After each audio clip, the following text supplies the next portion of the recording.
स्वभावचिन्मयानन्दम् कृपापूर्णम् जगत्पतिम् हरिषड्वर्गजेतारम् नित्यानन्दगुरुम् भजे स्वभावचिन्मयानन्दम्.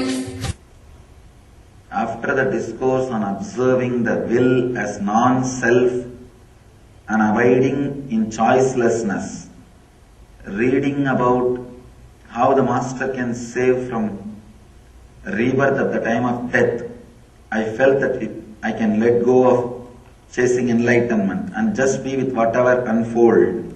If you do that, you will become enlightened now. That is the essence of whole thing. Understand? That's a very beautiful traditional proverb. If you take birth in Kanchipuram, you will become enlightened. If you have darshan of Chidambaram, you will become enlightened.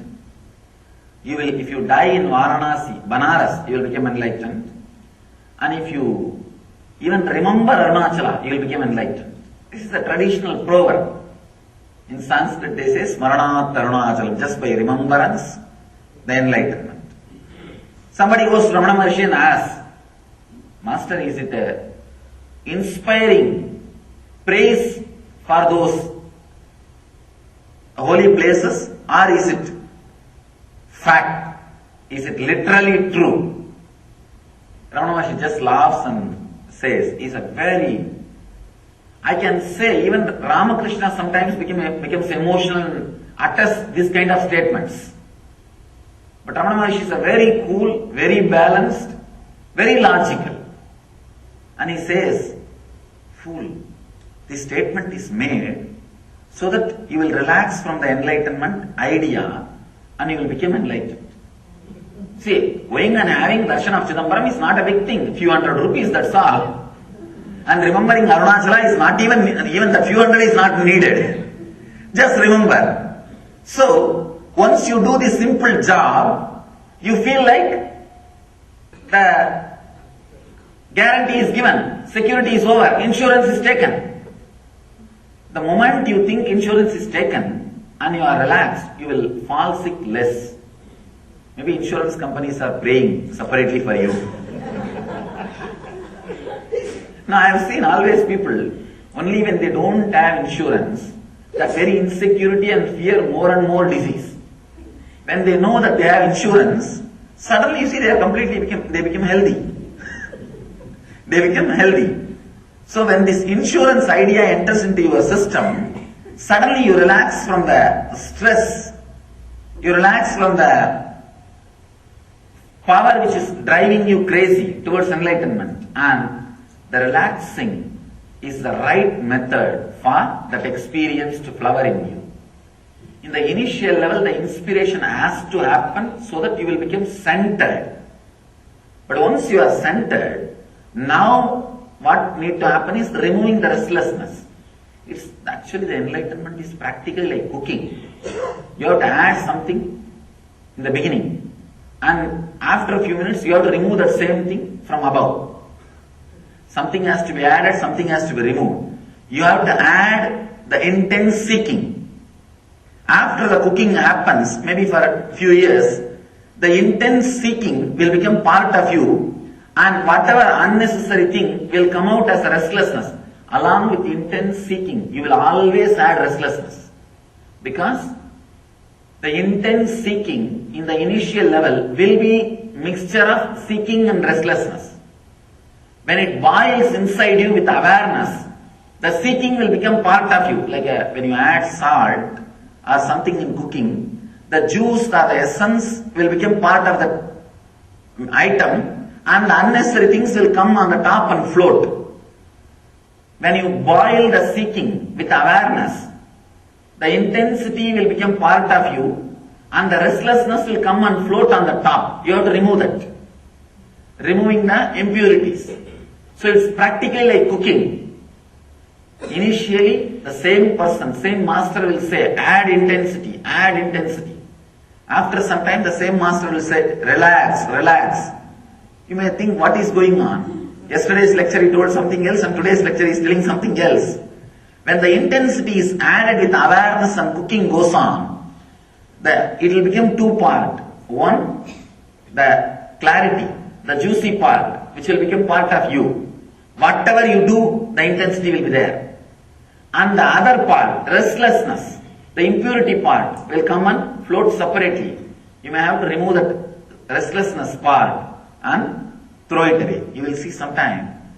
For some seekers, even if it is a foolish, idiotic, initial level question, I will be sitting and answering. For some seekers, they would have had some strong experience and coming near me. I will say, foolishness, relax, get out. Because this moment, he needs more relaxing, not any other words. So I just say, forget about this experience, relax. There are many more things to happen. Just carry on in your spiritual practice. It depends on the situation. It depends on the person. Initial level intensity, when you boil it and when it becomes part of you, it will become two things. One, the intense practice or intensely living in the present moment. The other part, the restlessness, which is added. Without restlessness being part, you will never be able to add intensity in the initial level. Because every quality, when it is boiled with awareness, gets more and more pure.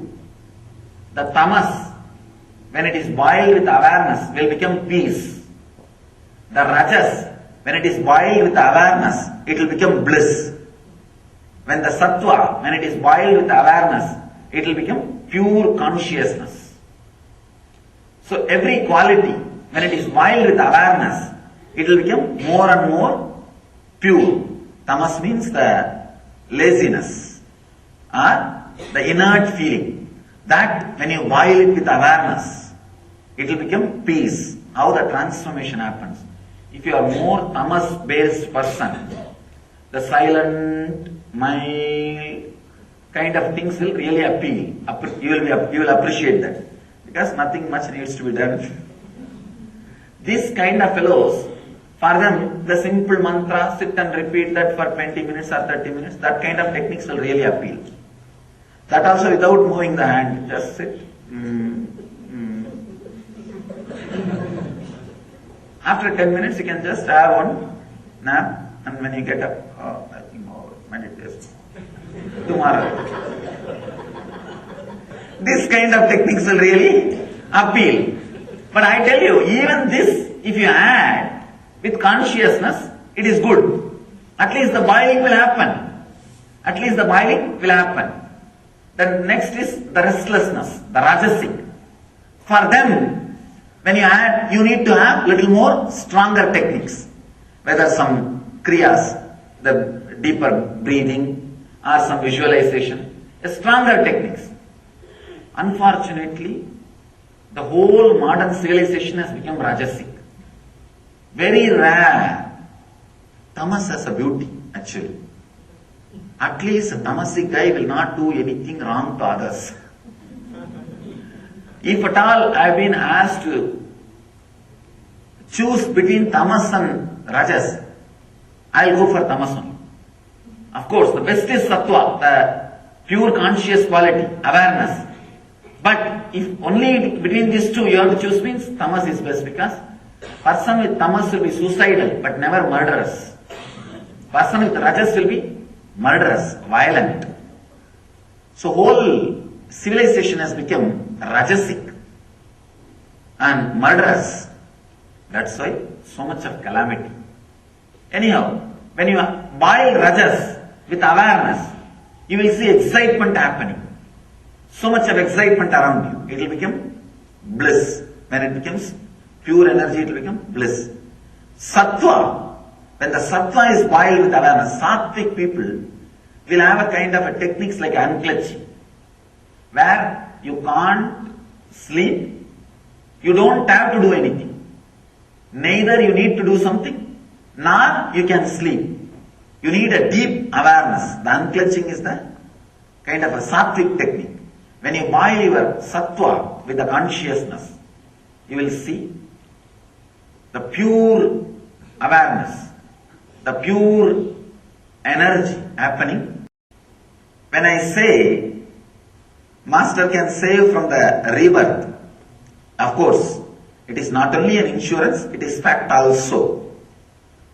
So that actually leads you to the exact resting feeling. And as you wrote, the resting feeling is the necessary thing. That is what is expected by those words. However, today restlessness arises again. I felt a strong urge to follow the living master and or merge with the divine. Should I let it go, drop it in order to remain centered on Amsa mantra within, or should I follow the urge and get carried away with the thought? What should I do? One thing, if you actually drop that restlessness, you will follow the living master. If you carry that restlessness, you will have your own idea about the living master. I have always seen people who try and force themselves to bring love for the living master. They will have their own idea about love and they will somehow struggle and try to create.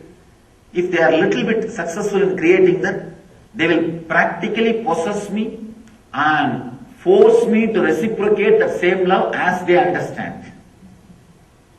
They will be creating hell for them and for me. Please relax.